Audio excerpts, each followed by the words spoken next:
we gon' run it. Hit the field, blast off, watch them all fall. This is AFC North talk. Got me hype, it's about to be a touchdown. Got the Ravens, Steelers, Bengals, and the Browns. Are you listening? It's time to get it hype. Tune in when the season poppin'. Yeah, we going live. Hey, knock 'em out. Ay, first down, going hard. Yes, indeed. AFC North talk. Let's go. Hey, AFC North talk. Welcome to another edition of the AFC North Talk. I see you, Garrett. I see you.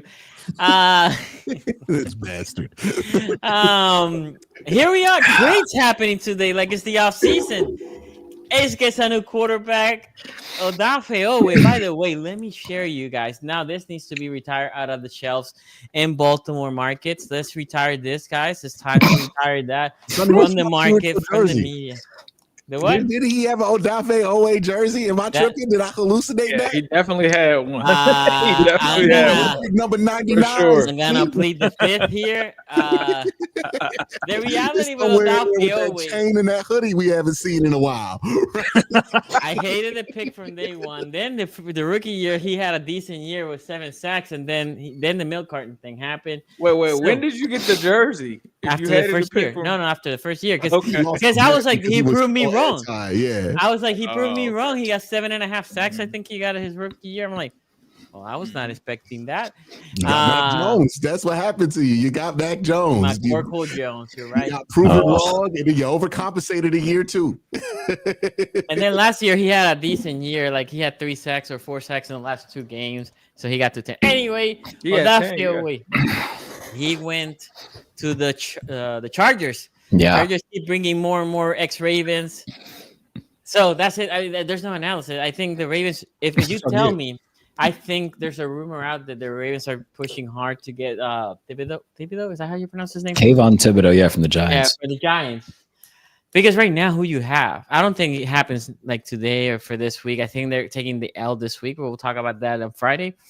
But I think that might be true, right? Because Owe was in his 5th-year option. After this year, he was gonna go away. So they could probably just flip whatever pick they got for Owe and just get Thibodeau with that. No, they got a 6th or a 5th. They got like a 6th rounder, and I think you guys gave up a 7th rounder. Yeah, and we got a safety, which concerns me with Hamilton, right? We got 2 safety today. We got CJ Gardner-Johnson. He's gonna play this week, and then we got whoever this guy is. I can remember the guy's name. I don't think it's a role player in my book. So then they signed a Kenny. I had never heard of that safety before. I never in my life heard from this guy. But anyway, that's really what. But I think more interesting here is Ace has been clamoring for a quarterback. Ace, you got your quarterback. Deep ball to Jamar Chase. Is that what we're hoping that Flacco can bring here? Yeah, I think the Cincinnati Bengals, they clearly needed a quarterback, and they needed one that could pick up the system in a hurry. I never thought that it would be Joe Flacco, but it kind of makes sense from a standpoint of he's already in Ohio. He's a guy that with a proven track record that's been able to pick up systems pretty quick. He's a veteran, so he's familiar with the AFC North. The thing that worries me about it is he's 40 years old, and he's, somewhat of a statue behind this Zac Taylor offensive line. And you're talking about a 40-year-old throwing the ball 40 times a game. He's definitely better than Jake Browning. I think he gives you a better option at quarterback. But the biggest thing is, this was a move that they're thinking you can bring in Joe Flacco, add some stability there. I don't know if we'll get into it later, but, the Detroit game wasn't a complete blowout. Like if they got something offensively in that game, would have been way closer of a game than we've seen. And you just couldn't try Jake Browning out there again. I don't know what the compensation that was being asked for from the Giants. I don't know if they actually ended up talking to the Giants. I would have preferred someone like Jameis. But in this kind of situation, I think you get Joe Flacco. It's a move that you had to make at the quarterback position. You're a team that's 2-3 right now. If you can get time, and that's the biggest part of the news to me, was that Rap Sheet said that he is expected to be QB1 today until Burrow returns. So that was the biggest part of it to me. It's like, oh, so Joe Burrow is trying to come back, because there was speculation on Is he going to come back? Is he going to shut it down for the year? So I think this is a move where you're trying to bring in somebody to add some stability. And, it's a different offense than Kevin Stefanski's. I honestly thought Joe Flacco looked a little cooked within the Stefanski offense this season. We'll see what it looks like with Zac Taylor. Zac Taylor isn't a better play caller, so we'll see what that looks like.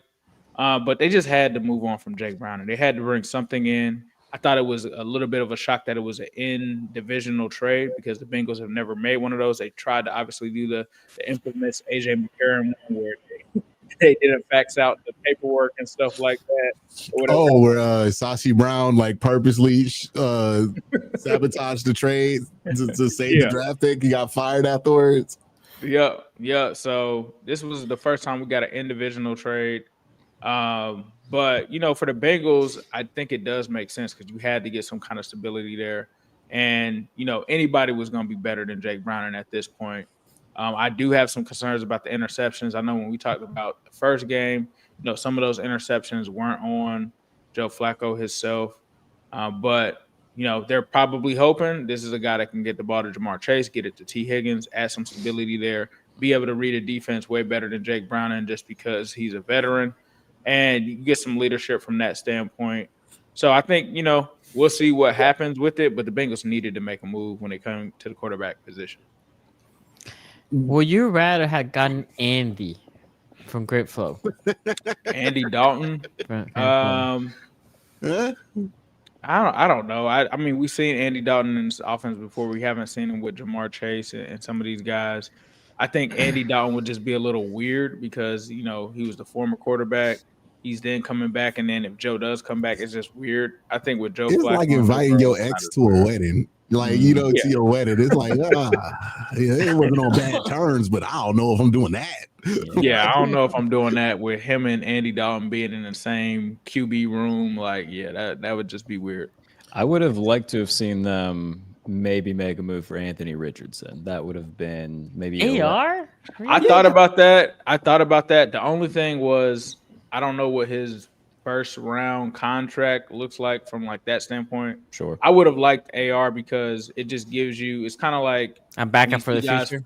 Flame out like Mac Jones and guys like that. You still got a guy that that you can kind of go to. I would have welcomed that as well. And with him too, man, you can at least say look, dude, we're not going to ask you to do a whole lot. Just get the ball to Jamar and T. We'll give you a few deep shots a game, and if nobody's open, just fucking run because we know you can do that. So I would have liked to have seen that, and see how it would have worked out. I don't think that Anthony Richardson, obviously the accuracy issue. 1.03 million is his base salary this year. Oh yeah, see, that's next to and nothing. Next year would have been 5 because he has a roster bonus. Even so then, that's still just backup quarterback money at this point in the NFL. So that's not hardly anything.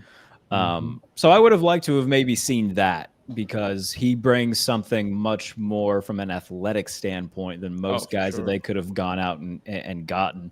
So that would have been what I would have tried to do. I don't know if they did call Indy about it or not, and I don't know what his trade value would be. Because remember when the Cardinals traded Josh Rosen, I think they got a 3 for him. That was crazy. Who was that? Oh, Miami. Of course. Yeah, Miami to the Dolphins or something like that. Gave him a third? I believe so, yeah. Are you sure it wasn't a second? Was it a third or second? No goddamn way. I'm pretty sure he went for a third. I'm checking. It says here Miami acquired Rosen for a second round pick. Second round? I don't remember it being crazy. Whoa. They sent a wait. They sent a second fifth and back. a fifth. Okay. Yeah, that's why I was like, I thought it was fifth, a second. yeah. Who's the Second and a GM at fifth. that time? I need to know this name. That's mistakes made ahead. Chris Greer, who's been there since 2016. Wait, he's still there? Yeah, he's been there since 2016. Yeah. So he made that trade. And, another thing why, and this is an AFC North podcast, I don't want to get too far into the Dolphins world, but, Chris Greer's there very much so because, if they fire him, all of the stuff with the alleged tanking stuff and the incentive, he's got so many skeletons in the closet that he can just out. So he knows where the bodies are buried. Basically. Exactly. Right? So he's pretty much blackmailing himself into having a job at this point. It's like this was a thing where they didn't want didn't one of their front office guys or coaches have like a cocaine problem? I don't know. It's Miami. Yeah, so. it was. That sounds was, yeah. actually, you know what? That's ringing a bell, and I can't Yeah. remember There who. was someone. I can't remember if it was a about, front office guy or coach. Was it the Cardinals GM that had that going on? Steve Keim. Yeah, Steve Keim. Is Suge White? I don't know I don't think his was cocaine. I thought he just had a few DUIs. Okay.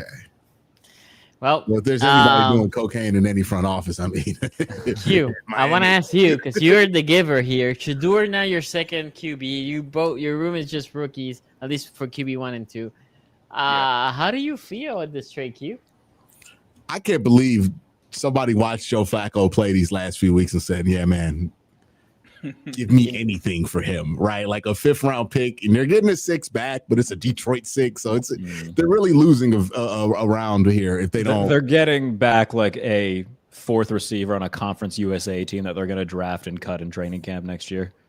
Yeah, they're getting back like what was the Taylor guy they had playing wide receiver for a while, but yeah, it's Trent Taylor. Trent Taylor, yeah. It's interesting they were able to get something for Joe Flacco, right?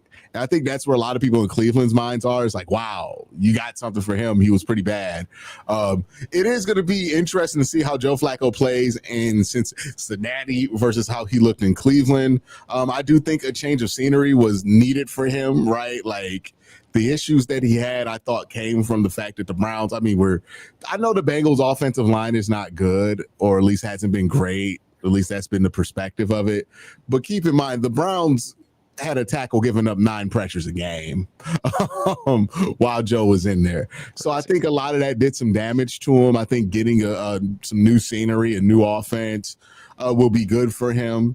Either way, for me, this probably works out because if you're the Browns and Joe Flacco plays well, then maybe that makes Cincinnati not want to fire their coach, right? Maybe that makes Cincinnati not get a premium pick in the draft, right? Which are the things that I feel like could make Cincinnati dangerous again. If this does not go well for Cincinnati, then you got a 5th round pick for Joe Flacco, who at that point was pretty cooked, and Cincinnati sucks, so we get to laugh at Cincinnati, at least for the time being, until they hire like Joe Brady and actually get their shit together. So, either way, I think you can win this trade if you're the Browns. Joe Flacco going to Cincinnati, it's going to be weird.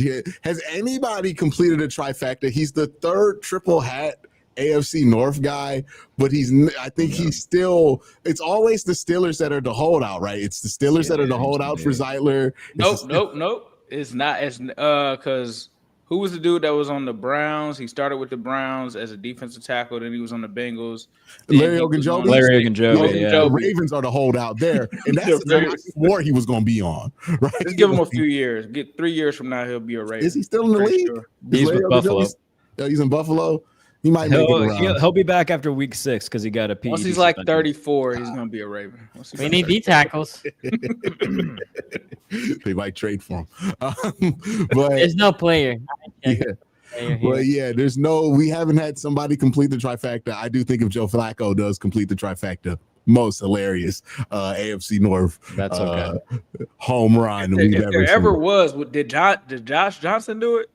No. Josh Johnson was on the Browns. He was on the Cincinnati Bengals. Has he ever been on the Steelers? He's not. He was on the Ravens. Yeah, it's always this fucking Steelers, right? Like they aren't as unstable. there's been a lot of like Steelers Ravens crossover in the past few years. Josh Johnson can't do it. Nobody can do it. Yeah, bro. Josh Johnson was the one. He's still out there. Josh Johnson has been on a couple of these teams. Josh Johnson, Browns and Steelers, but no Bengals. Yeah, no Ravens. Right? Like it's just Joe Flacco right now. I think he's the only guy in Larry Ogunjobi that are active to be able to do that. Tyler's still active. Yeah. Oh, and the cocaine sniffing coach was Chris Forster, by the way. Oh, okay. The Dolphins offensive line coach currently still. Oh, hell yeah! Oh, they kept him around. 49ers as the 49ers. I'm not here to coordinator.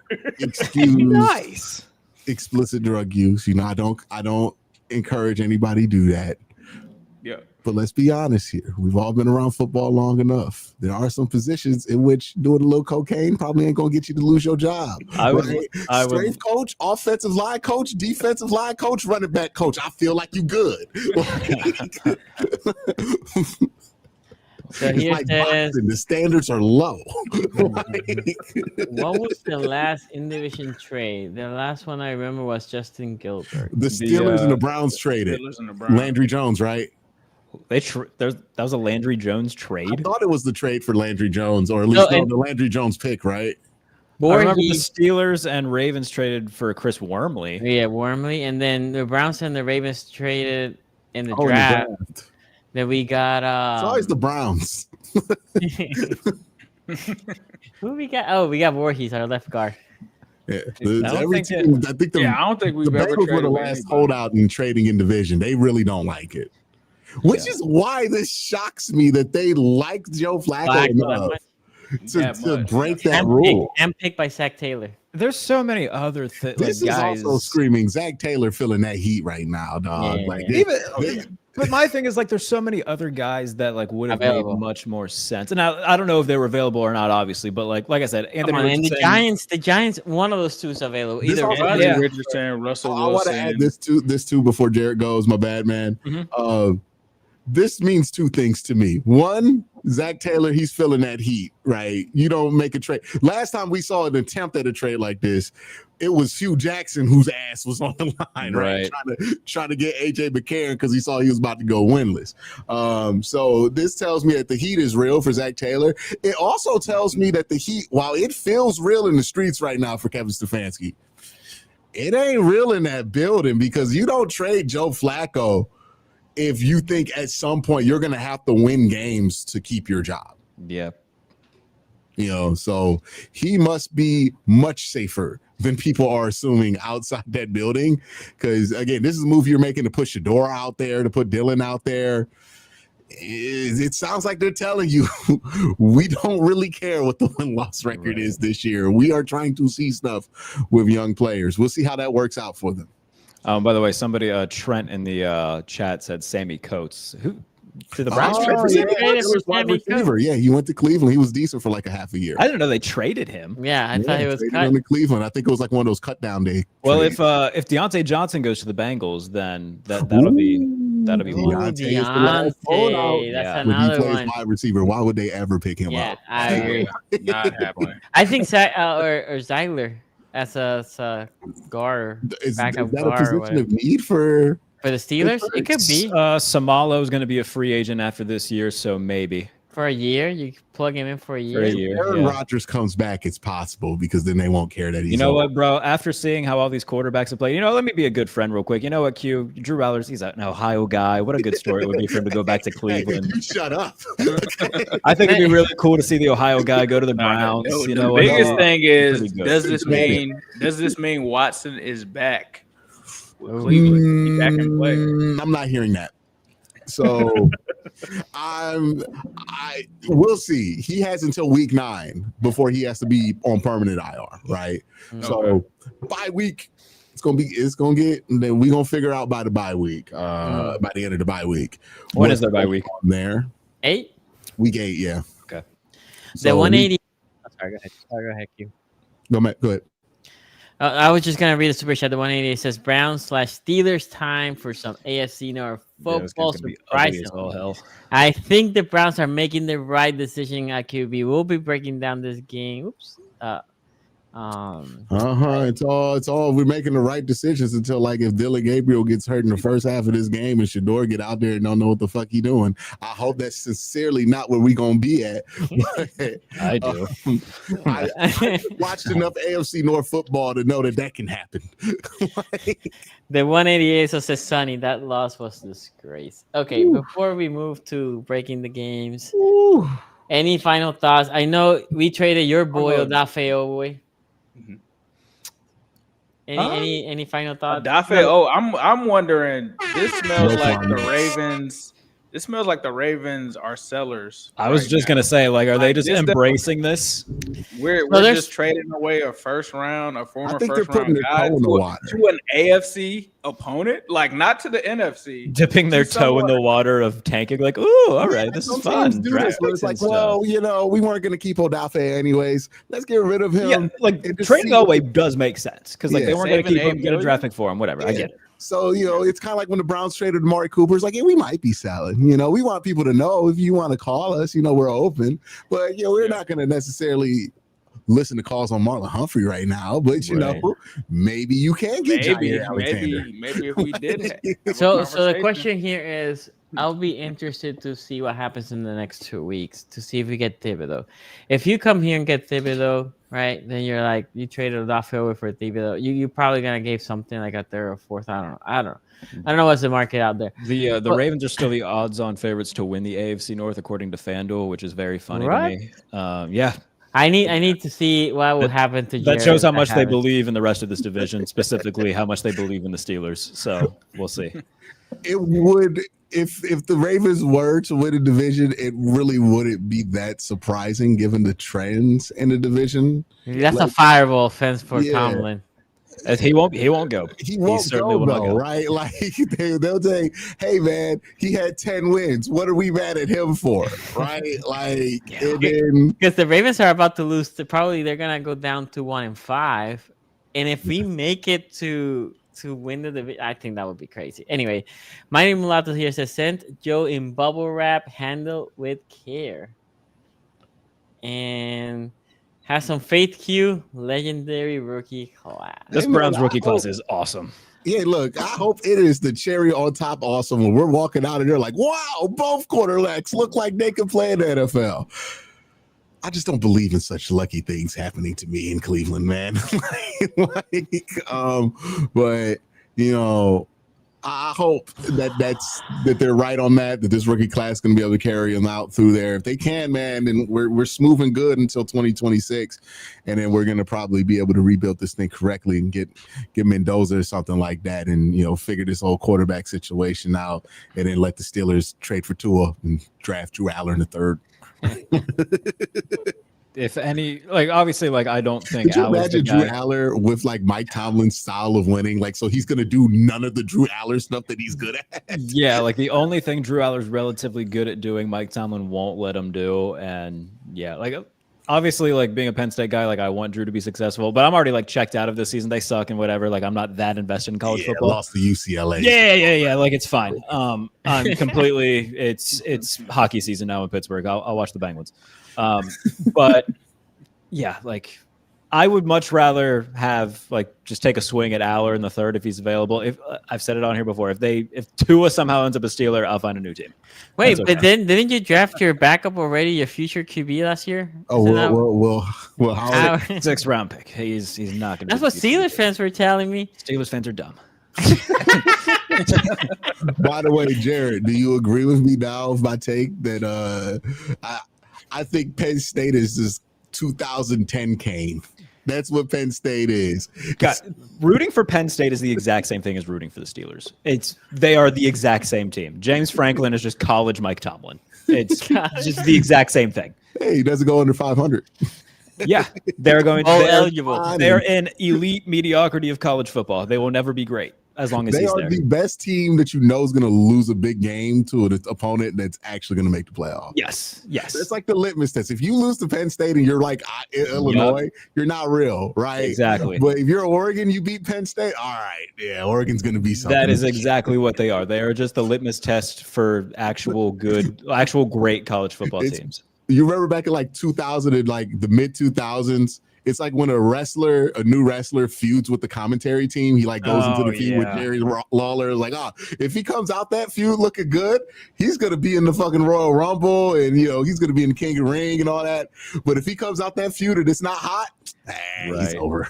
It's over. Very much so. Be on Velocity. Velocity. He's going to be fighting Scotty Too Hottie on Velocity. Losing to one half of Too Cool. Yeah, it's not good. So, in terms of last thing I'll say about the Bengals stuff, I mean, I already kind of said it already. I think there was plenty of other options that they could have went out and gotten. I don't understand getting 40-year-old mobile as a statue Joe Flacco behind that offensive line. A lot of other options that I would have preferred to see them try to chase, but we'll see.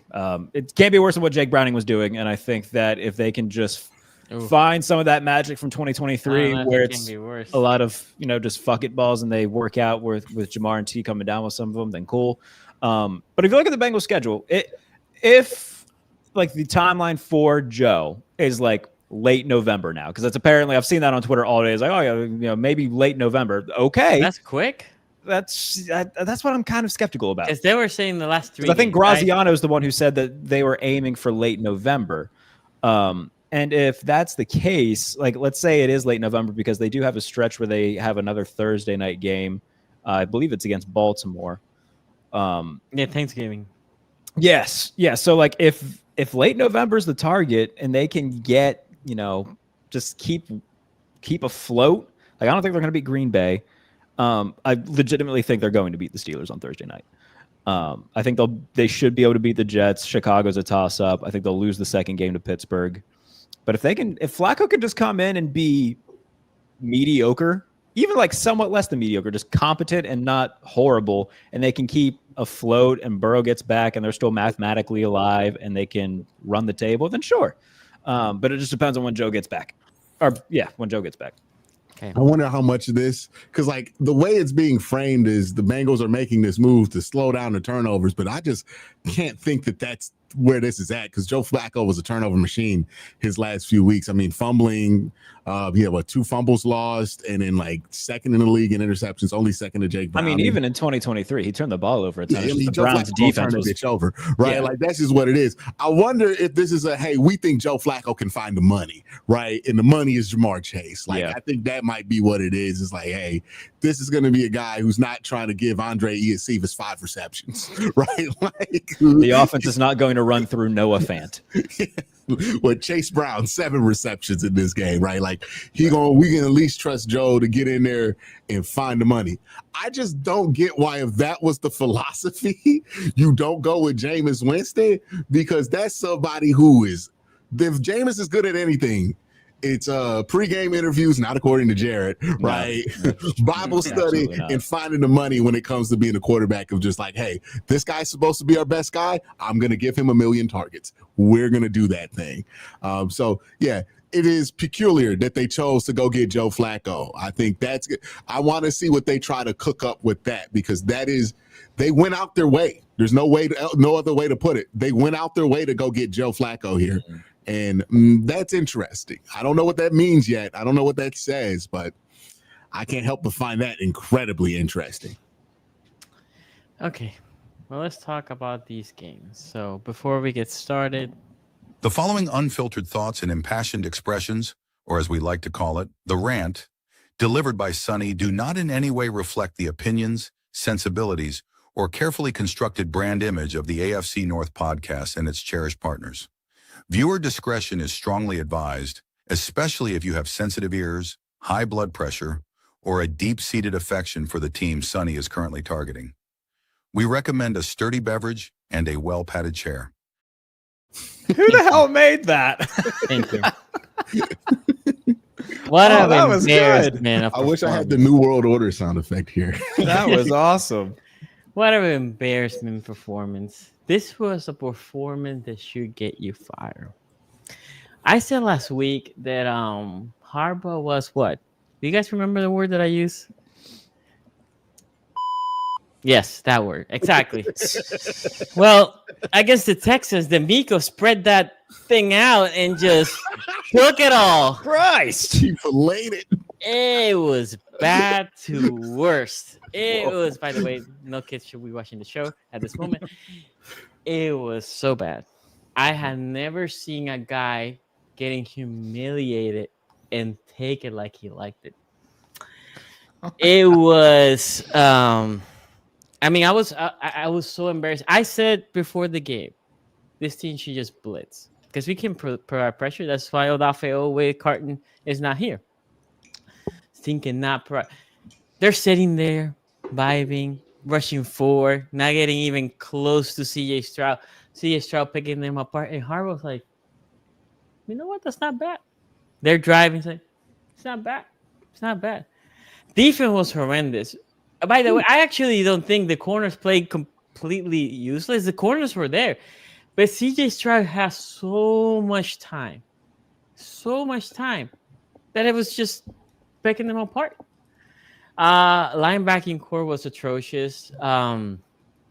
We have vintage Chubb. Talk about Chubb resurrecting his career. That's what the Ravens are known for. The get-right game. It was fun watching Chubb break free, and then like when he got 20 yards out, and I'm like, oh, the Ravens aren't catching him because they're slow too. Yeah. It did make me a little sad when Nick Chubb could have hit that last gear, but it was fun to see Nick Chubb score in Baltimore again. I ain't gonna lie about that. That was fun. No, and again, we're talking about and what frustrates me is I would have respect Harbaugh said like, this is on me. I should have had this. Now he likes to say, well, we need to do better at coaching. We need to do better about. No, you need to be better at coaching. I'm not even expecting them to win. I picked them to lose. I was not in the impression we are gonna sneak this game. We're gonna win this game. That was not my expectation. My expectation is to be at least alive. This team showed no effort. Look, Odafe Owe, I would have cut him after the game. The linebacker rookie, Teddy Buchanan, I would have cut him after the game. Rashad Bateman, you quit on our route. Now, we were getting drunk. I don't care. He literally quit on the route. If he would have taken the route, the ball was there. He quit, and then Cooper Rush pick. I'm not putting that on Cooper Rush. He quit. They actually asked John Harbaugh. John Harbaugh said, like, yeah, I don't know why he did that. What? Is that all you're going to say? You're not going to shoot his ass up? After he quit on a route? I would have cut him. I don't even care. I don't even care if the season over at this point. I don't care. You're going to quit on the route and you're going to allow that? No, you should. He should have been ashamed by the coach. Now, I know that's not Harbaugh's MO, but when a guy actively quits on your team, you have to go. You can be here. I don't care if Lamar's here. You're a professional. You get paid too. You have to play hard. You should be motivated, right? To elevate your quarterback play, right? Yeah. And again, it wasn't like Cooper Rush threw a horrible throw in that one. I'm not saying that he was good. I'm saying in that particular throw, it was a good throw. It would have been either a catch or incompletion because it was a deep throw. And you quit. What? And Harbaugh's fine with that? Zach Gore, at halftime, I would have been, you see that door? Keep going, bro. You can put a guy from the stand. At this point, that would have been the same as Zach Gore. It was like Zach Gore had no plan for this game. And again, it wasn't like the Texans are here doing anything exotic. DeMeco Ryan wanted to humiliate John Harbaugh, which, we have been beating them a lot lately. He did. We were 4th and 2. They were winning by 30, and they would go for it. And they're in their own 40. They were like, whatever, right? Why punt? They were trying not to punt the whole game. They did punt once. This team was embarrassing. There was nothing good for this game. Nothing. Tyler Loop that has been decent. He missed a 55-yarder. Nothing good in this game. So he got a solo tackle. Who? Tyler Loop. Oh yeah. Nothing good in this game. He had more solo tackles than Odafe Owe. Yeah, Odafe Owe is in the milk carton. This team was embarrassing. This team. Holy shit! He had more tackles than 3 of your 4 defensive linemen. Yeah. And I understand the defensive lineman is hurting. And look, Kyle Hamilton didn't play, so I understood we're not gonna win. So I'm not here expecting them to win. It's just to show effort. Show them effort. That's all. On offense and on defense. Defensively, again, injuries throughout. Got it. Okay, cool. Actually, when Van Noy said it perfectly. He said, I just saw San Francisco with loads of injuries go there and perform, actually win a game, right? But at least perform. Dude, if you would have lost by 10, I would have been like, yeah, we lost. We were hurt. I could break this game out. What can I say? Failed to ask. That's all. That's all that happened. When Harbaugh was leaving this game, fans were booing him. They have to go through I don't know if you guys know how the stadium. They have to go through the tunnel through the middle of the field. There's like a going down next to the fan base. I'm seeing some of the my videos. God, they were booing him so hard, and he deserved every single one of them. I think he got in. I think this game, if he wasn't in the hot seat, definitely put him in the hot seat, because this game shows you. I don't know if you guys. I think one of you guys asked me, do you think the guys have Harbaugh and Zach Ward's back? Doesn't show in this game, because a team that has the coaches back, they play hard. Doesn't matter if they're gonna lose or not. They play hard. That wasn't the showcasing of this game. It was so bad. They also asked Vinoy, what do you think if the message not getting to guys? And he said, that's about my pay grade. You had to ask Zach or Zio and Harbaugh. That was interesting. Now, Harbaugh said that he doesn't want to make changes right now. I think in the bye week, I think that's where the changes will come. You're not going to bench Cooper Rush? Oh, he said he might. No, I'm talking about more on the Hey, how do you not consider it? on the play calling side. By the way, great free agency signing right there. Really went out your way to get Cooper Rush. Don't understand. Oh. Let me say something about that too. I don't want to hear Baltimore signing nobody that is not bet minimum. None of these guys. Either draft a guy in the 5th or 6th. Let's see if he develops like Hundley did, that he can be quasi good for this system. If not, it's just pick a random dude. It doesn't really matter, right? And again, Cooper Rush was not great. It wasn't good. But he wasn't the reason we lost. This defense was getting carved. No pressure. Right. No fucking pressure. None. Look, the Texans, we discussed how the Texans have a problem keeping C.J. Stroud, right, afloat, right? Like, he gets sacked a lot. Oh, yeah. This dude had the time in the world. He had a lot. I guess. One sack, Wow. 2 quarterback hits whole game. The sack was he roll out and somebody catch him. That was it. It wasn't like, The linebackers, Trent Simpson. yeah, Trent Simpson got him. He pulled out of the pocket. It was embarrassing. Benoit got the only edge or defensive line quarterback from that defensive line. It was atrocious. The performance was atrocious and embarrassing. And that is the problem that I have with this game.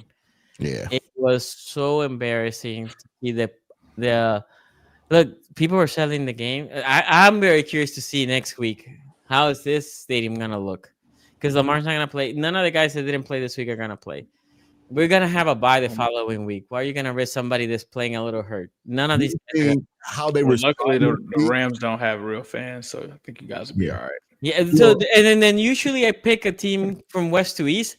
The Rams apparently are renting the baseball stadium in Baltimore to practice, so they can be acclimated to the East Coast. Anyway, you had a question. Yeah. Do you think how they get through this week, right? And they play next week. If they come out and they get their ass beat again like that, do you think that just like unless the Ravens go further in the playoffs than they have before, does that kind of lock it in that whatever we think this team has because of Harbaugh, it's just there because Lamar's there, right? Like they have, like, because when I watch this, I'm like, oh, this isn't a team that believes in John Harbaugh or like their coaches. This is a team that believes in Lamar Jackson. And when he ain't there, you got guys like Rashad Bateman like, hey. Right? Like, so that's my point was that exactly, right? Like if you're the coach, your starting QB's not there. Now we have been to this before. The Lamar missed a couple games here or there. And they were locked in. They were locked in. So obviously you lost how I see it is they lost the locker room. Oh, he lost the locker room.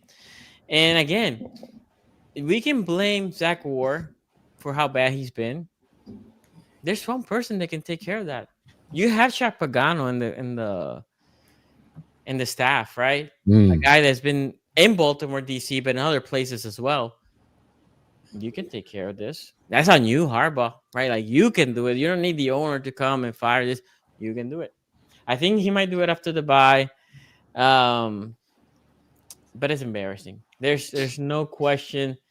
This thing, Harbaugh is becoming the NFL's favorite hoe. Who wants to go after that? I mean, Well, I mean, the good news, you only gave up 1 sack in this game. So, there's that, Hey, look, Cooper Rush only threw 3 passes that didn't touch the hands of somebody. You know what I mean?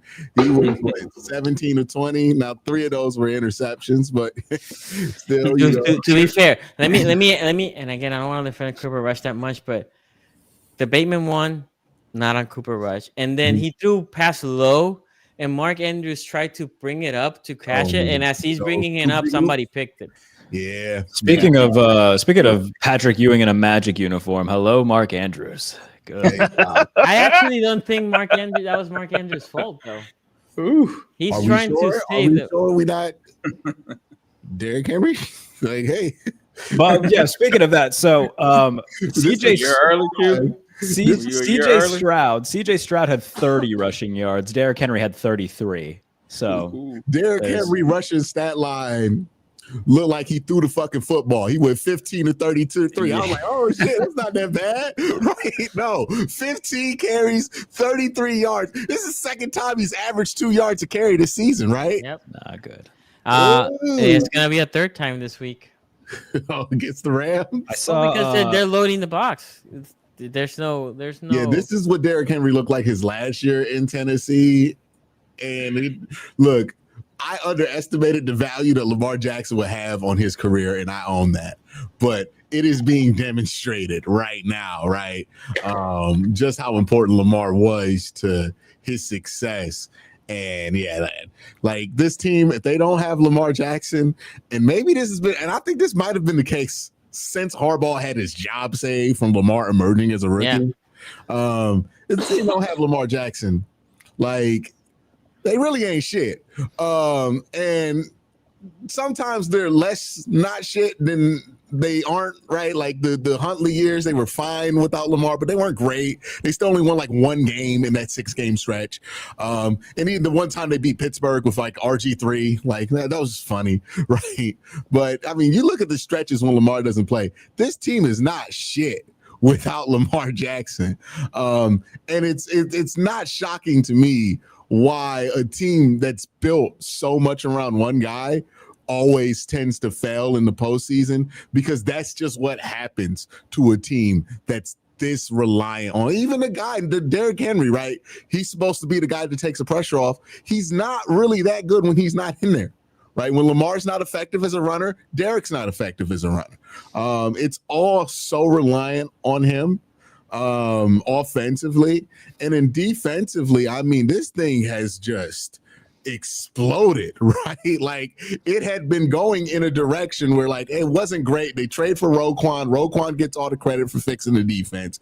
The next year it starts a little shaky, but then it gets better at the end. And then last year it was like, I didn't really meet that level. And then this year, they had a moment there, the Cleveland game. You thought they figured it out. They're going to be great. That's the best I've seen that defense look in quite a while. And then immediately after that game, they just gave up on the concept of defense entirely.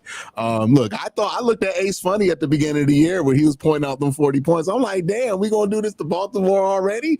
He was right. Like he saw it before we saw it. This is just not the same defense. The only thing making you think they're going to be decent on a week-to-week basis is the fact that they wear them jerseys, right? We saw Ray Lewis and Ed Reed wear them jerseys and Terrell Suggs, and we just assume people wearing them jerseys going to be good, right?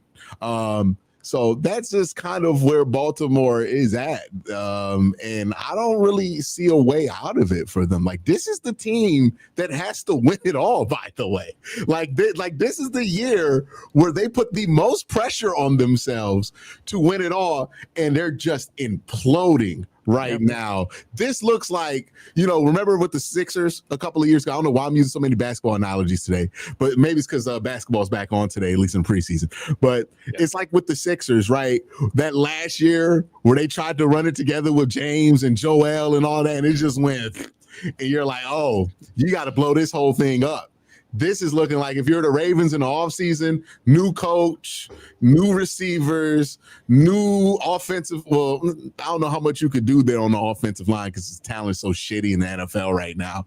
But, you have to swap out some of these tight ends, build this thing a little bit more around Isaiah Likely. And in the defense, man, it's got to go, dog. I would consider making some moves here to get younger and just more youthful in Baltimore, maybe taking a year where you're not hoping to win the Super Bowl to kind of reload, because this just is not going to get where they want it to get to. They built it. They took their swing with Derrick Henry. They went all in. They got DeAndre Hopkins. This is supposed to be the peak of this run for the Ravens, or at least their best chance to win it all. And right now they're 1-4. And the only thing keeping them alive is that Kansas City's also 1-4, right? And that Pittsburgh, nobody really believes in them. And then the Bengals don't have a quarterback right now, right? Kansas City is the Browns 2-3. 2-3. Oh, they're 2-3. My bad. I thought they were a 1-win team.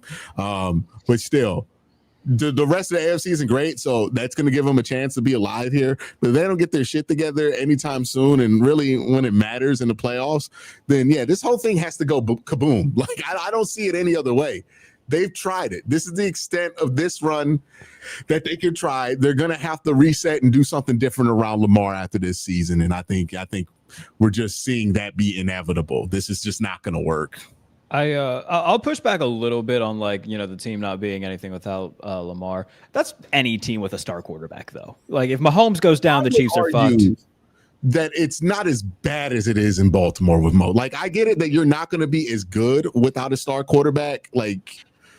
But the Ravens aren't just bad without Lamar. They're like a 3-win team in the last 17 games that they've played without Lamar. And there's certainly a few teams you can say about that too. Like if Allen goes down in Buffalo, the Bills are absolute just dog water. And Buffalo has had their issues breaking through, though, right? They sure have. Yes. Yeah. Yes. And in large part because of the thing you said, because they're too reliant on Josh to do everything. So that I completely get where you're coming from. City in the playoffs, right? When they implode, it's because they're too reliant on Pat Mahomes, right? Like the one team that's able to get through all this resiliency, it's like the Philadelphia Eagles. Like even when they have a shitty year, they win 14 games. Yeah, it's because it just doesn't rely on the quarterback that much. The teams I'd even say the Cleveland Browns too. I mean, we've seen the Cleveland Browns go through 3 or 4 quarterbacks and still make the playoffs. So some teams can do it just if you have the right defense. If you have if you have a perfect roster built around it, like with the 49ers, where as long as it's not a complete dog water quarterback coming in, they can win games and be successful doing it. They've done it with 3 or 4 different quarterbacks already. Minnesota with KOC, they've done a pretty good job at it. And I think it's important that when we're bringing up these teams, we're talking about some of the teams that we think have some of the best coaching in the NFL. Yes. And that's where it goes to John Harbaugh, right? Yeah. And you know what? I'm going to do something that I don't do a lot on here. I'm going to defend Mike Tomlin, because for as much shit as I give that man, when shit hits the fan in Pittsburgh, that guy still finds a way to keep him competitive, and they'll win 8 or 9 games. With Doug Hodges, Mason Rudolph, Kenny Pickett, Mitch Trubisky, everything that happened last year, they still found a way to sometimes get in the postseason. So for as much as I give Mike Tomlin crap a lot, and you know what, rightfully so. We got it. We got Jared to defend Mike Tomlin. It happened. For as much crap as I give him, he is by far the better coach when it comes to him and John Harbaugh. John Harbaugh's had damn good rosters since Lamar was drafted. He's done fuck all with them. So I think that Mike Tomlin, for as much crap as I give him, he deserves the recognition that he's the best coach in that division, and by far, when it comes to comparing him and Harbaugh, because those two kind of define the Steelers-Ravens rivalry. It became the biggest rivalry with those two guys at the helm. He's the best of the two, the best in the division. So I'm going to give him props where it's due there. As far as Baltimore, man, Sonny pointed out, it's one thing to lose. It's another thing just to get absolutely run over, not show any sort of effort, not show any sort of fight. And to a Houston team, offensively, the first 2 games, they scored 29 combined points. They played Tennessee and scored 26, but for a large part of that game, it was 10-3 before the wheels just fell off the Titans. They put up 44. CJ Stroud had as many incompletions as he did touchdown passes. They were just having their way with the Ravens They was defense. having a good ass time too. Like it was just disrespectful how much fun they was having. They was dapping up, doing all the celebrations. They was in your house watching your TV, making a big ass sandwich with no shoes on. It was disrespectful. Bang Rams in the kitchen and baby boy. Yeah, slapping your mama ass in front of you. Like it's crazy, dog. The disrespect. What's up, youngin? Just like, dog, you in my house. Xavier Hutchinson had 2 touchdowns. Jalen Noel had his first career touchdown. It's just like random dudes. Like, who the fuck is this? Getting in the end zone. And they were doing it. You know what I mean? They were doing it completely at will. So, like, and I already said it, but Sonny's completely right in saying going in there expecting to be beat is one thing. If you lose by 10, 13, like a 2-possession game, at least show some sort of fight. That's fine. But to just get absolutely rolled over like that, man, it says a lot about what's going on in that building right now, I think, in terms of the coaching and how much the players are buying into the message. It's not good. And it's going to be very intriguing to see what week 6 looks like against the Rams, who are going to be playing pissed off because they lost a game that they should have won. They've got a really good offense, a really good front four defensively. Oh, it gets full circle. I'm very intrigued to see what this thing's going to look like. And if we see another beatdown, sitting at 1-5, you start asking, they're not going to do it midseason. Of course not. But you start to ask the question if Harbaugh is going to be on his way out. I think this is maybe they're saving Chuck Pagano to be the interim head coach. That's a decent shout. Maybe. I think he definitely, after next week, he's going to be in my opinion, if not, I might lose it, the DC during the bye. They're probably going to make him DC. That would make sense to do it during the bye. Yeah. So the bye is the following week after this week. So they're going to, and my expectation also is probably there's a chance for most of these players to come back after the bye. Yes. Like Hamilton. They play the Bears after the bye, right? Yeah. Hamilton. Yeah. You get all of them. You get Hamilton. You get Humphrey, maybe Rowe. This is a hypothetical, Sonny, but like what happens?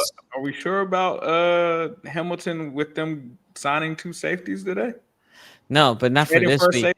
No, not for this week. I think the safety was just here's another guy, right?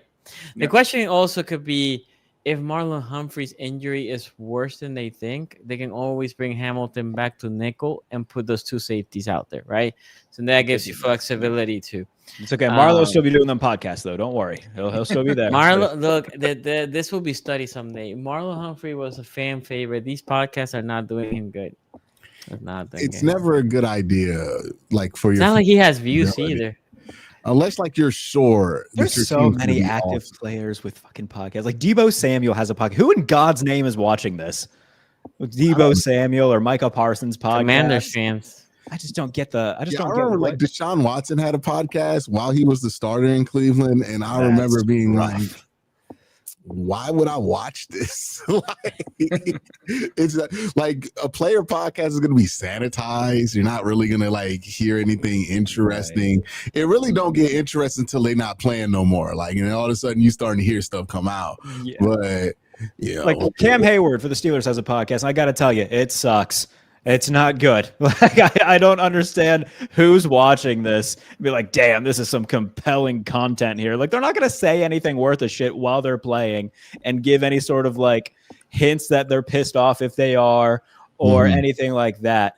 So some players have podcasts when what they really need is a fucking group text, right? Like just that's just their way of like just talking. They just need to like start a book club or something. This could have been a group text, like when the world don't need to hear this with the fucking Factor commercial thrown in there too, right? Like pretending that you use BetterHelp. Like, all right, no, you fucking don't. Like, relax.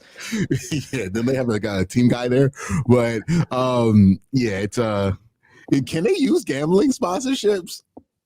I don't know. Well, I know Cam's podcast is part of the same network that owns SB Nation, and I know that we have like FanDuel partnership stuff. Yeah, but I don't think that they can do it for his podcast though, because he's doing his picks. Yes. All right, here's my against the spread picks for the week. Like, oh god, all right. He's suspended, right? That's a suspension. But yeah, Baltimore is just in a rough place here, man, because that would be the funniest way to try to get a player suspended is like send a fake email from like a corporate and be like, hey, by the way, we need you to read this out this week on your podcast. See if he reads it. Download DraftKings. Here are my picks. Oh, god damn. Oh, fuck. This is gonna be an investigation. Yeah. Also, like the thing with Baltimore too, right? And if you're wondering if Harbaugh is gonna get fired and you thought he wasn't gonna get fired before, expectations get you fired. Expectations are high this year. Yeah, and when you undersell expectations, that's when you're going to hit the road. And this looks like a team that is, I mean, this feel like the Browns. I ain't going to lie to you. Like, this feel like, like 2019 or 2024. It feel Browns to me. I'm very intrigued to see like what does happen if like all those guys do come back and the Bears are doing like Fortnite dances on the Ravens defense. Then we're gonna have some real conversations. So you were asking me, do you think the Ravens are tanking? Somebody asked. Yeah. If they lose to the Bears, they're gonna lose next week. But if they lose to the Bears coming off the bye, 1-6, then you just tank. I think at that point you might shelve everybody, say, okay, season's over, 1-6. Who needs to trade for whatever because we have a couple players that you may or may not extend. Now, both tight ends are going to be a free agent this year. So you're going to make the decision at that point who you keep. I think that's an easy decision at that point. Like you sign likely. Okay, but so you're going to be, in my opinion, you're going to make a bunch of trades, right? If they lose. The Chargers want Mark Andrews too. They can have him. They might. They like the Ravens. Yeah. Ace, do you have any? Do you said anything? Oh yeah. Okay. Yeah, that week one tech about the Ravens defense is aging like J-Lo right now because like Jared pointed out, the Texans aren't some monster offense. Like he said, they started out the season 9 points, then 19, then they had 10. And you thought that their get-right game was against the Titans, right? Like 26 points. They were like, nah, man, Titans, hold my beer. We're going to put up 44 on the Baltimore Ravens. And I mean, this defense has issues all over. I don't know how Zach Orr still has a job. I don't know if he has some dirt on Harbaugh or what is going on. He's very true to his coaches. He doesn't like to fire him. The Ravens, and that's why I said it last week. I'm like, I don't think Lamar Jackson by himself is saving this team. Like people that are talking about, oh, they're still going to go to the playoffs. Dog, the locker room of a 1-6 team is not making playoffs. Like that whole mindset in there, they're giving up on coaches. They're giving up. I mean, they gave up in this game. And so to expect them to come out of this, I don't see it. I think Baltimore right now, heavily dependent on Lamar Jackson. This looks a lot like the Bengals from last year, especially defensively. Like it just seems like they're giving up whatever they're. Obviously, they have the injuries, but those aren't necessarily gonna stop. You're gonna get guys back at different times, and even when those guys are out there, their defense is not good. They're just not good when we see them out there. When it comes to the offense, obviously, Cooper Rush is a backup quarterback. He's not Lamar Jackson. The thing that we could count on was that Lamar Jackson was going to score points for this team. Now you don't have Lamar Jackson for 2 games. He's got the hamstring thing. Those things can linger. I just really wonder where this Baltimore team is. And here's the other thing. People might not want to admit it. I feel like sometimes we've seen Lamar kind of quit on Harbaugh. Like the year that they didn't make the commitment to him and he was putting his body on the line and it was like he could have came. Like a lot of people forget that fumble in the jungle game. A lot of people thought Lamar Jackson could have came back for that game, right? So was it the knee thing? Yeah, that's it was that thing. So we've seen Lamar not really like some of the coaches and stuff like that. And if this guy has to be Superman and his defense is out there giving up 30, 40 points a game, he's eventually going to get tired of this shit as well. And so those are things that I think that they have to take into account. And I think Baltimore this season, I don't know why Zach Orr is still on the team, bro. Like, you got to make a move. Like, if they obviously the Rams are a good team, right? But if they let up another 40, you have to move on from Zach Orr. You go into the bye week, you get a new defensive coordinator in there. Maybe it's Chuck Pagano, like you're saying, Sonny. Maybe you do something to make people realize, hey, we need to right this ship or people are going to get traded. Like you said, like if people don't do their jobs, they're going to start to move this team. And if you're Lamar Jackson and you see them trade away a Mark Andrews, you see them trade away a Marlon Humphrey or pieces like that, you're going to be like, yeah, this season is over. I can't do whatever it is for this team, and rightfully so. And I think that's where Baltimore is right now. They're playing with fire. They haven't recovered from being punched in the face the first week. And it just seems like right now that's where they're at. So we'll see where this season goes for Baltimore. But it's seeming to me like this Rams game might be a KO punch. And if, like we said, I'm not sold that they're going to beat that Bears team coming out of that bye. The way that this defense is looking right now, there's going to be a lot that has to happen for them to really try to come back. But I think Lamar is always going to be safe there, but there's going to be a time where Lamar is going to have to pull out the gun, very similar to Nino Brown, and he's going to have to look at Harbaugh crying, and he's going to have to take Harbaugh. They're very close to redoing that whole thing in Baltimore, and maybe that's not a bad thing because this team, we've seen different iterations of this team get so far, but we've never seen them take that leap that they need. And with Lamar Jackson, he's still young. You still have you could do a little small reset. You don't have to do a full rebuild, but that's where this team, I think, could be possibly headed. They're not there yet, but that's where the path that they're on right now. So we'll have to see what happens with this team and if they're able to bring it back here in the next couple of weeks. Yeah. Okay. We have a couple super chats here. Boldigar says, "I'm a Ravens fan, but Q, what would you trade beside Miles for Lamar? I'm out on Harbaugh, man. I don't think Steve will fire him this offseason." I want to know, would you actually trade Miles for Lamar? Yes. Okay. That's a pretty You're the easy biggest question. Myles Garrett fan I know. That's what I'm like. Okay. If the Ravens wanted to trade the Browns Lamar, it's a question of what do you want? Okay. 3 first-round picks? Yeah, you got it. We'll do it. We're starting Dylan Gabriel right now. Not disrespect, but yeah, we'll take Lamar Jackson. What? We just lost the game because we couldn't score more than 17 points in 4 quarters. We would take Lamar Jackson. We would trade Jim Brown's history to Baltimore to do it. Okay, Hippie Prophet says, Andy threw the ball away on 4th down. Never won a playoff game. Bled the career of AJ Atkins dry. Domestic error. That's, by the way, that is the best Bengals logo of all. I love the Leaping Tiger with that specific wording behind it. Oh, it's the best. I hope they bring it back. It's like the starter jacket era, right? Yeah.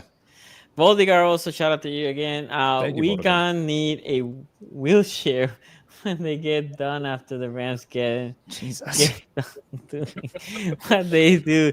If it catch my drift. Oh, yeah. I saw Harbaugh. We're famous here for crabs. I saw him doing the crab walk after that game. Oh, I thought you said that the Rams were going to give the Ravens crabs. I'm like, all right, that's a bit. No. I saw him a little far. Whoa.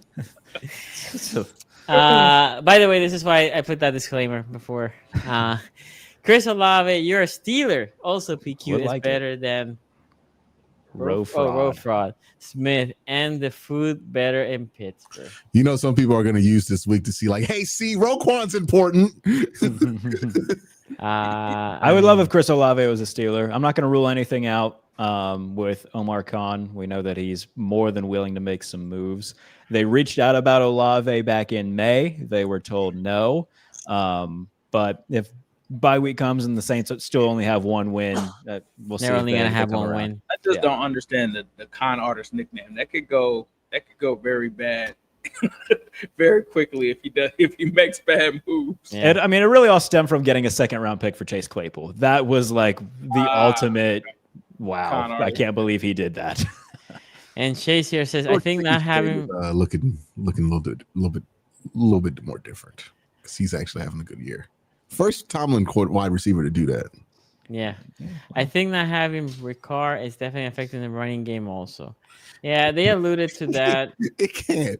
It just can't. That can't be it, man. Like, I understand what he said, and there might be some functional reason here, but you cannot be such a fragile run offense that losing Pat Ricard is it's over.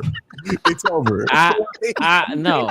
Losing Lamar is definitely the big reason why your running game is not good. Like, you gotta use him as a lineman before. No, Don't they D use lineman. Ricardo D as a lineman. lineman? As a D D lineman. lineman? You can't have Derrick Henry and be arguing he's one of the best backs, and then he loses not Patrick Quinn, Pat Ricardo. You're like, hey man, what's he gonna do? Then you immediately turn to like the Jordan Peele sweating meme. like, Patrick Ricard can't play. We're like, fuck. like that's kind of crazy. Oh, but yeah. Okay. I need this game out of my life. So Ace, the floor is yours now. Yeah, man. I mean, the most frustrating part about this Bengals-Lions game is that the defense actually, in my opinion, played well in this game. They were able to get to the quarterback. They were able to make plays. They forced some turnovers. But the offense just could not do anything. Jake Browning and this offense scored 3 points, I believe, in the first half. They scored 3 touchdowns in the fourth quarter. And it was like, bro, where was this at all of the game? The Lions in the first quarter only scored 7 points. The Lions in the second quarter only scored 7 points. So it wasn't like the Lions were just blowing the doors off of the Bengals. The Bengals just couldn't do anything. And when they were on offense, it was Jake Browning, throwing interceptions in his own area to give the Lions short field. And it was very frustrating. I mean, I think that's why Jake Browning was essentially, quote unquote, benched, and they went and got Joe Flacco, because in this game, it was just so frustrating to see the defense come out there, play well, and then they're giving the ball back to the offense just for them to punt, just for them to have a turnover, punt, turnover, 3 and out. Like it was just frustrating to see it from that standpoint. And then they showed signs of life at the end of the game. Jamar Chase comes alive, has a 2-touchdown game, crazy catches where he had to basically make his own off-script touchdown for the first one. The other one was just a crazy route where he just put a guy on skates, ends up catching another touchdown. T. Higgins catches a touchdown. And it's like, dog, could we have had some of this earlier in the game? Like now we're trying to onside kicks because we're running out of time because the offense decided to show up in the fourth quarter. Defense, like I said, was good. Trey Hendrickson, 2 sacks. Miles Murphy has really kind of come on here I definitely heard something interesting earlier where it seemed like Miles Murphy, maybe the coaching staff wasn't really into him and was more into Joseph Osai and some of the guys that they've drafted. And Miles Murphy here has actually emerged here the last 2 games and been quite productive. I think he's got a 1.5 sacks on the season. And that doesn't sound like much, but Miles Murphy wasn't playing as much in the first couple of games. And in the last 2 games where he's finally gotten some snaps, he's been able to have an impact. And so I actually thought I liked what I saw from the defense. Like I'm not expecting this defense to be amazing, but they stepped up in the moments that they needed to. They forced turnovers when they needed to. And the offense just left them hanging. The offense left them hanging this game. So for me, it obviously I never thought that the Bengals were going to win this game. I thought this was going to be triple B. And it really was a triple B up until the fourth quarter. But by the time that they tried to score touchdowns, it was just too late. So, my issues with this game were from the offensive side of things. I don't think that the defense did as bad considering that the Lions are a really good team. And you were at home. But, yeah, this was a game that was like, yeah, dog, like I'm just glad to have them score over 20 points because they literally have not done that for like 3 games. And so they showed some signs of life, but they also showed Jake Browning reared his ugly head with the interceptions again. And it's like, all right, we've got to put Jake Browning down. I'm still not sold on Zac Taylor, right? But the offense has to give this defense something. And that's what I walked away from this game is it was so frustrating to watch because it's like you try to make it a game at the end, and it's like if you would have done something in those first couple of quarters, then you get something there. But, the offense is what it is. Jake Browning, that was kind of the end of the Jake Browning thing, I think, after you saw that game. You couldn't go into this week after that. Even though Zac Taylor last week, Jake Browning's our guy. Yeah, I'll ride out with Jake Browning. Yeah, that lasted 1 Ride game. or die. 3 picks, yeah. So, and it's annoying for me because I was saying this 2 weeks ago. By the way, I was actually saying not have a backup for Yeah, he got cut. He Brett just got Rippon. cut. It was Brett Rippon. I tweeted during the game, just put him in. That's how bad Jake Browning was. After he threw the second pick, I was like, all right, dog, let's just throw him out there and see what else we have. And it's just frustrating because when Burrow got hurt, I was like, we need to trade for a quarterback now. We need to go and figure out who that person is now. And so the frustrating part about it is you didn't need to see Jake Browning for this many games, dog. You didn't need to see him as a starter. You knew what Jake Browning was by the second or third Jake Browning start. There was no need to put him out there for another one. You knew what it was. So, that's the frustrating part about it. Luckily, somehow the Bengals are still second in the AFC North. I don't even know how. They're still in this AFC race. So now you got to try to figure out what it's going to be on that side of the ball. Run game still can't do anything. So I don't imagine that that's going to improve. So we'll see what happens next week when they play the Packers. But as it stands right now, you just couldn't get out of. You couldn't go forward with Jake Browning this game. Jared, any thoughts on this great game? Because you're vibing, right? You were in a bye week, so you're here just ahead of the red zone, giggling every time the games came. Yeah, no, like I was happy, very happy, obviously. Working during the game and whatnot, writing some stuff up, and before the Minnesota game for the Steelers, I said, all right, if they win this game, looking at week 5, excuse me, there's a decent chance every other team loses their games. And by God, the Steelers won the bye week. So for the Bengals, Ace talked about this on the last show where it's like the Bengals always wait to do certain things. They did it with Dalton Risner, like waiting forever to sign a guard when they knew they needed a guard.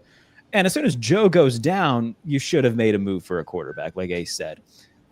So the fact that it took till, before week 6 for them to finally realize, all right, yeah, maybe the guy who throws 3 picks a game isn't our guy to lead us in this interim period until Joe gets back. It's just organizational malpractice. It's coaching malpractice as well on the shoulders of Zac Taylor. And it's similar to what with Baltimore too, right, man? Where it's just like, it's one thing to get beat. I understand that you don't have Burrow. But to just get rolled over, not once, not twice, but 3 consecutive games. I know the final score is 37-24, was not that close of a game. To have that happen 3 consecutive games and not just have any sort of fight. At one point, it reached next to Baltimore, they had the fight of their lives. Yes. But throughout the last few weeks, the Bengals had reached 19 consecutive possessions without scoring a touchdown. Like, dude, that's hard to do in the NFL. Like, how the hell are you that bad with those 2 receivers? I don't care if I'm playing quarterback. I feel like you should be able to figure it out with 2 of the best receivers on planet Earth to be able to get the ball into the fucking end zone. And they can't. So Browning, like, he threw a perfect pass to Kirby Joseph. The only problem is that Kirby Joseph is the Lions safety. And that should have been the end. It was pretty though. It was pretty. It hung in the air for about 9 seconds. Kirby Joseph could have fair caught it like a punt. It was horrible. And after that should have been where interceptions where you forget who had the ball. Yeah, dude. Like it was like, who has that ball? And at some point, like if you're that team, like you don't want to quit, but like what are you getting hyped for at that point? It's like, oh, Jake threw another pick. All right, well, guess we got to go back out there on defense and try to get a stop again while the offense does nothing. And if you're Jamar and T, you're like, all right, here we go. You haven't scored in 18 possessions. We'll see if Jake can, get us the ball like he hasn't done at all. Do you think they talked to like Jamar before they brought in Joe Flacco? Who's they? Oh, the Bengals? Yeah. Yeah, like, like, do you think they were like, hey, these are the 3 guys we're gonna go after, and then like Jamar was like, Flacco, get Joe Flacco, or was it like, this is who we want, and then they just kind of found out about it, right? I would have to ask some people to find out. So not officially, like they have in the past gone to people like when they drafted Andy Dalton, they went to AJ Green and asked him. Which quarterback do you want to play? So it was really AJ Green's fault for Andy Dalton. I mean, that's better than Christian Ponder. I'm just joking. But like, or quarterbacks. I mean, Kyle Trask is Ryan Mallett. Ryan Mallett could have been the guy. I believe the other option was Ryan Mallett. RIP to Ryan Mallett. Yes. But yeah, I'm pretty sure he might have had some kind of. I do know that T. Higgins' mom live tweeting during the game was just like, "Quarterback me, please." After the second, Jake Browning. So good. Yeah. And I've also never been a Jake Browning guy. Like after the whole like Vikings thing, him throwing his helmet, you shouldn't have fucking cut me. Shut up, dude. Shut up. This is why they cut you, because you stink. That karma came back on them this year. Yeah. Bengals should have sold high in the offseason on Jake Browning. Yeah. Well, if this doesn't work out, Ace, I have a perfectly good Skylar Thompson to offer you. Skylar Thompson. Disgusting. Can't be worse than anything. I feel like Jamar would have like taken John Kitna at his current age over Jake Browning at this point.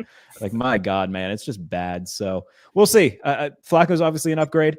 Like I said, they just got to be able to. Obvious though, guys. Yeah, I don't think it's obvious.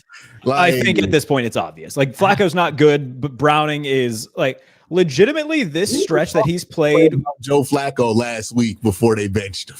Like, I understand he's bad. I think we can make the argument this 3-game stretch that Browning started has legit been in the conversation for like worst 3-game stretch in NFL history for a quarterback. He's god awful. Who's been worse these last 3 weeks? Him or Geno Smith?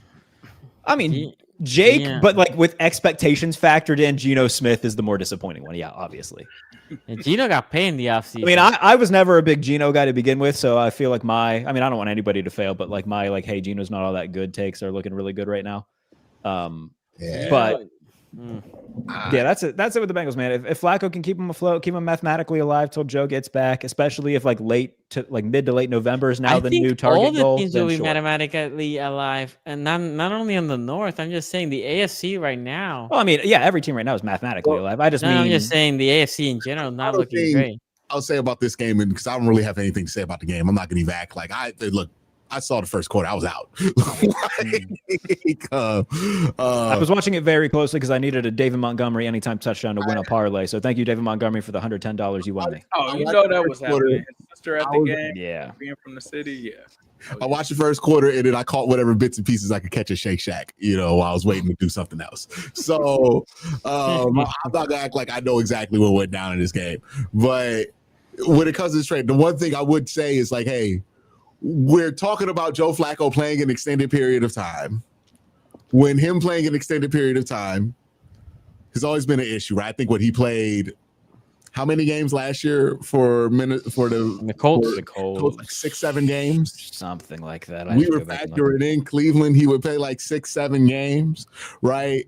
He's already started 4, right? And he's got beat up in those 4. How much longevity is there really going to be with Joe Flacco? Like, is he even going to be able to hold up until you can get to Joe Burrow? I think that's a big question there. He might be better than, Jake Browning, but does he hold up? Does he stop the turnovers? He certainly didn't stop them in Cleveland. He got benched because of the turnovers in Cleveland. And then, what happens if you have to go back to Jake Browning after you made a move where you quite literally just the biggest vote of no confidence of all time you could ever give a quarterback, which is Flacco traded for somebody and he's the starter now. We don't care. He doesn't know a lick of the offense. We think that him going in blind is better than you. He hasn't even passed his fucking physical yet, and he's the starter at the Bengals. Yeah. He could show up intoxicated, and they'll be like, fuck it, just get out there. Like, can't be any worse. Feel better than Browning. I understand why they're doing it. Don't get me wrong. I'm not criticizing that. I'm just saying this is almost a you can't go back move. And Joe Flacco is very much in the situation where you might have to go back to Jake Browning, right? Because he's old. He's been hit a lot. And he doesn't stay on the field. I feel like at that point you should just. They turned Jamar Chase into Travis Hunter in this game. He had 3 tackles. You gonna get Joe Flacco. Had 3 tackles. He's got more tackles than Michael Parsons this season. You go get Joe Flacco. You got to trade for Jameis Winston too. Like you gotta just trade. You gotta just wipe it out. Like, all right. I feel like they do need to just cut Jake Browning at this point and bring in somebody else to be the number 2 for the time being, because Rippy into 2 or something. You got to have a buffer. Well, they cut Mike White, which is like, well, you could have maybe just elevated him to be the backup to Flacco rather than keeping Browning there, who it's pretty clear that you don't trust anymore. Bring back Vanilla Vic. Do what you got to do, right? But there's call Jeff Driscoll. See what he's doing these days. Jeff Driscoll. He can at least run. At least he could. I don't know if he still can or not. Probably not. For the Columbus Aviators, okay, in the UFL, buddy.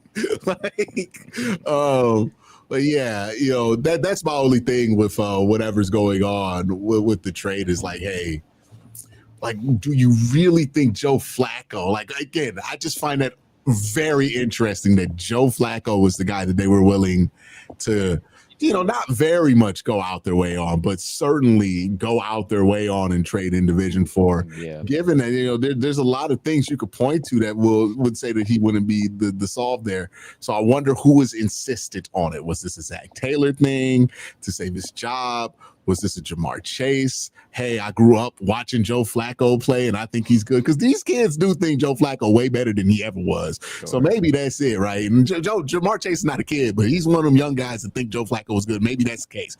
I don't know.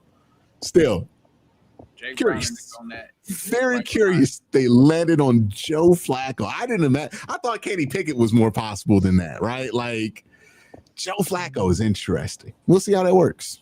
Jake Browning. Get ready to learn beans and toast, buddy, because you're going to be right in that workout with Jeffrey School in the UK. So, okay, Y3K here says, Jacoby Myers, you're a Steeler. Ready to learn. Everybody's a Steeler. Cal Hamilton's a Steeler. Ravens being favored to win the division is disrespectful as fudge. I can kind of agree with that like the fact that they're still favored to win the division is kind of BS. Yes, I would agree. Ace. Jake Brown about to learn play-by-play for the University of Washington Huskies. That's what he's about to do. He's about to go back there. Yeah, when I was here. QB coaching there? No. Media. Yeah. Be on the broad. He's about to learn Big Ten Network. That's what he's about to learn. Indiana versus Rutgers, baby. That's what you about to learn. Welcome into Indiana versus Rutgers here with Jake Budd and Jake Browning. Yeah, here's Iowa playing Iowa South Central. Yeah, dude, like that's yeah. Get ready to learn Big Ten Network, buddy. That's funny. Okay. I do have to dip here in a couple minutes, so I do want to give my quick thoughts on Browns and Vikings. Dylan Gabriel thought he played largely okay. Didn't do anything horrible. Was asked to run through a couple touchdown passes. Harold Fannin, I really wish he wasn't a Brown because I really like Harold Fannin. Rookie class for the Browns looks really good right now. I think Quinshon continues to show positive things. And obviously with Fannin, a guy that I was really high on coming into the draft, getting his first score was nice to see. Didn't love the end of game management from Kevin Stfansky. I thought that there were a lot of opportunities that they could have taken advantage of late in the game, and they just didn't. A lot of opportunities that were given to them, and then it turned into quick 3 and outs, and it looked like they were playing more not to lose rather than to win. And I think that this is one that they should have had. Late drive by Carson Wentz, touchdown pass to Jordan Addison.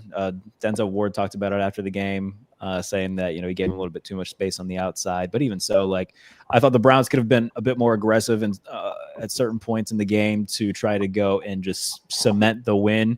And I think that more or less they kind of gave Minnesota more opportunities than they should have had. And eventually they were going to take advantage of that, and they did. So I still think that defensively they're awesome, and I'm not going to, pencil in a win against Cleveland for the Steelers. I think that they will win, but it's going to be a low-scoring rock fight, and obviously we'll talk about that more on Friday.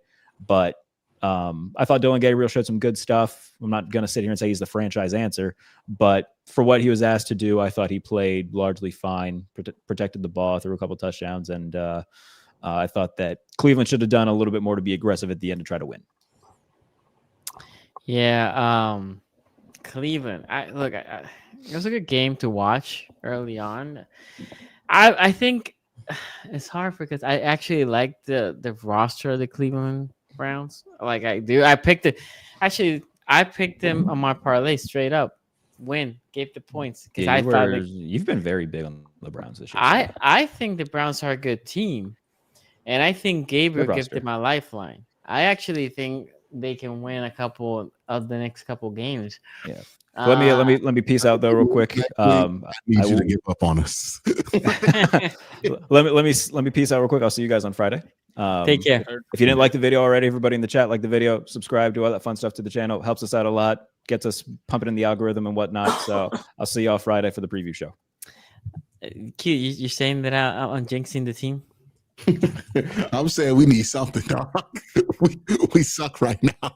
Right? I think you guys are just a quarterback away, man. I actually think, and Dylan can be the guy. If I actually thought, I actually also think it's so toxic out there with the Shador thing. It's the media. I mean, not even forget about the fan base for a moment. The crazy thing here is like I'm gonna shout out to them. I actually think Gilbert Arenas, the arena show is pretty cool. These people are acting like Shador is the next coming of Christ. I'm like, what has this dude done? Yeah, it's weird that like Dame Millard's like, oh man, Geno sucks. Let's trade for Shador. I'm like, hey, we don't know if he's good. Yeah. They pulled up on Shador at the car dealership today to get his reaction. Yeah, I think it's crazy. But I don't think it's really in the building strangeness. Like it's just kind of the media is being strange about it, but they're pretty insulated there in Berea. Yeah, I thought Dylan Gabriel was fine in this game. There were a couple, I think the 3rd and 11, and honestly, I thought the 3rd and 11, the last drive, more of a Kevin Stefanski problem than a Dylan Gabriel one, because he ends up throwing the ball out of bounds there, and that's just, you couldn't do that because now you don't force Minnesota to take the timeout. You would actually have been fine taking a sack there. And yeah, that's up to Kevin to make that clear to him, right? Like, hey, like, this is what we can have. This is what we can't have, make that clear. I don't know if he didn't make that clear in that moment or if he tried to, but it wasn't clear enough. So that's a failure on messaging there. I agree with Jared about the clock management at the end of it. The timeouts were fine, but the first timeout with Justin Jefferson after the catch, if you're going to call a timeout and play to get the ball back, you got to call that timeout sooner. And then, you also have to make sure you're in your quarterback advantage of a situation. The play calling in the fourth quarter was just passive. I think my biggest thing with Kevin right now is I think what holds him back is his hope that this offensive line goes back to being what they were in 2020. Right. I think he is in love with that idea. And every time he gets the chance to try it out, he will run this ball to the death and go. It will look conservative, but he's going to run this ball to the death and hope that his offensive line wins that battle. And it's just not happening anymore. Joe Bitonio's back hurts. Wyatt Teller ain't got it anymore like that, right? You just ain't moving ass on grass like you used to, and that's okay. You can still make a lot happen. Quinshon Judkins was fantastic in this game. Yeah, he was really good. At a high clip, but the idea that you're going to be able to do like they did in 2020 and 2021 and 2022 and 2023, where you can just chub and hunt somebody to death, right? Remember, we used to do this to the Bengals when we had that streak of beating them, where it's like last 5 minutes of the game, run. Kareem Hunt in, run, play action, run,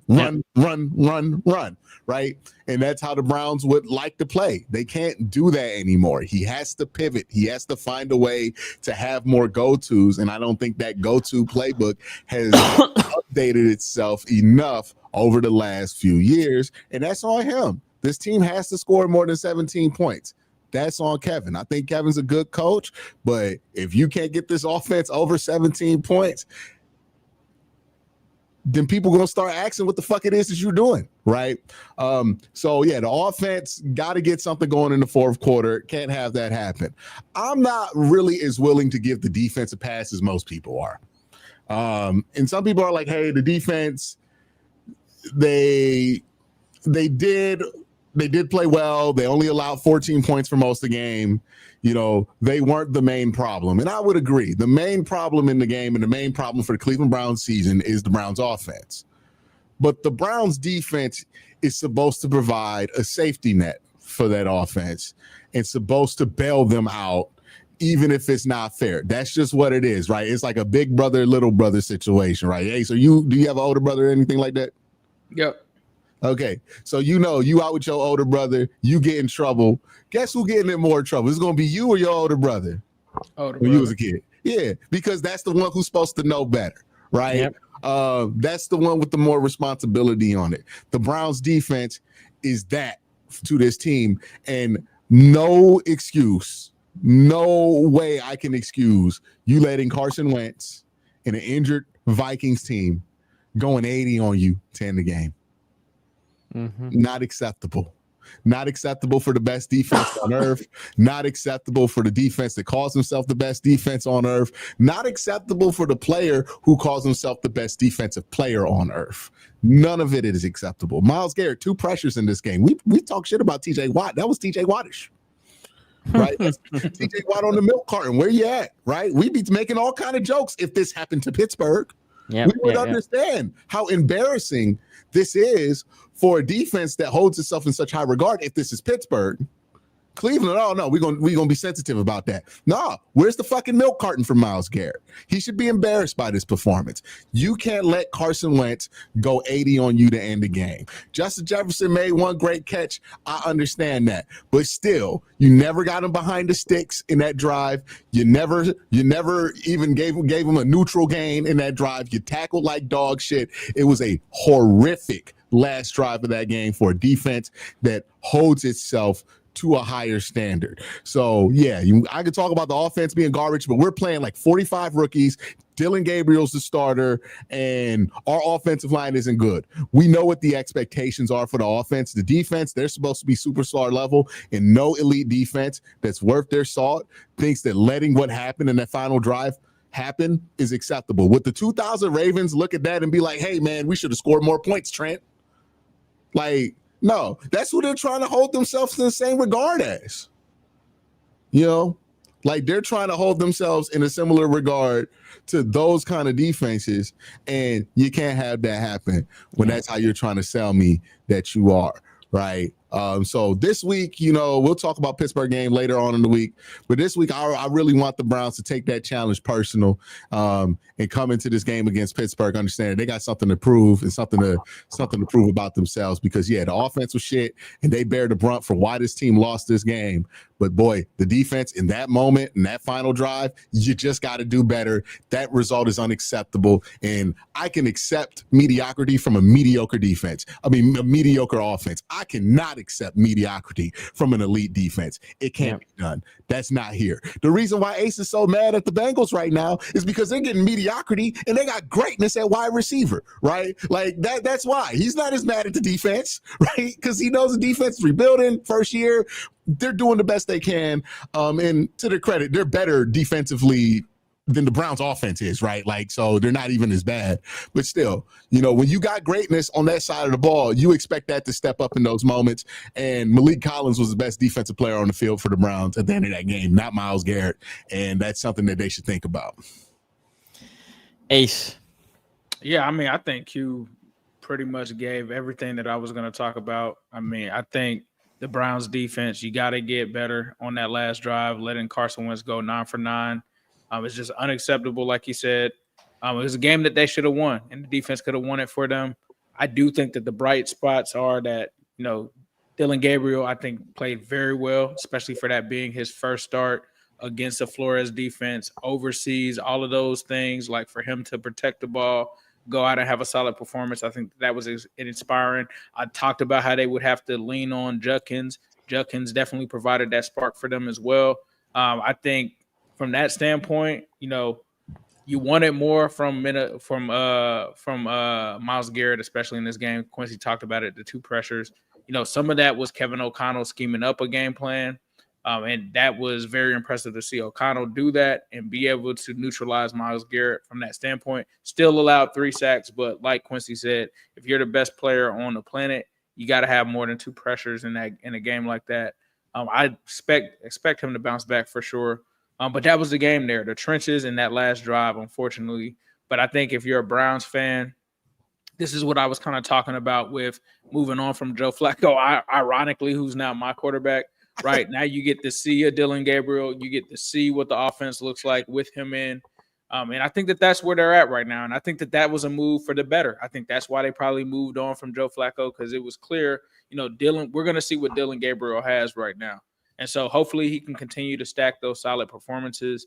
And I think, like I said, I think given the circumstances, playing on the road, playing against Flores, he looked pretty damn good to be a rookie coming into his first start. So we'll see where the Browns go from here. But I think the defense, like Q said, has got to step up on those areas, and they got to see what the offense is going to give them from that standpoint. But I think Judkins is definitely a guy that really looks like he can try to carry most of the load for the offense. Yep. Again, I think the Browns are building something good with that roster. It's just they're missing something on offense. Dylan played fine for a first start QB across the pond, right? Like we'll see now. He has a tall task against the Steelers defense that's pretty good after a bye. So I agree with Q. Like the defense has to do. They need to put in themselves. We're gonna win this game because of us, right? Like that's as you say, Q. If they're holding themselves to the standard of the Ravens on the 2000s, I forgot how much was the streak of the Ravens not scoring a single touchdown, and then they were winning. So, they're in good position moving forward, right? I think I said that the floor was 4, but I thought that they were going to win 7 or 8. I still believe that that's the case. I think once the Steelers game happens, I believe they have pretty good schedule coming up after that game. So we shall see. Anyway, that's the thoughts. That's the depressing thoughts. Well, Jerry's not here, so the only guy that didn't lose this week. By the way, son, we're all losers. Fun. The AFC North is 1-6 in the last 2 weeks. Oh, we suck. Yeah, good. We suck. Good. Anyway, we'll be back here through the whole division in 3 weeks. Did us in the AFC South swap places or something? Right. The South is killing it. Yeah, we suck, brother. We'll be back here on Friday, previewing all these fun games coming up in this weekend. Until next time, peace out.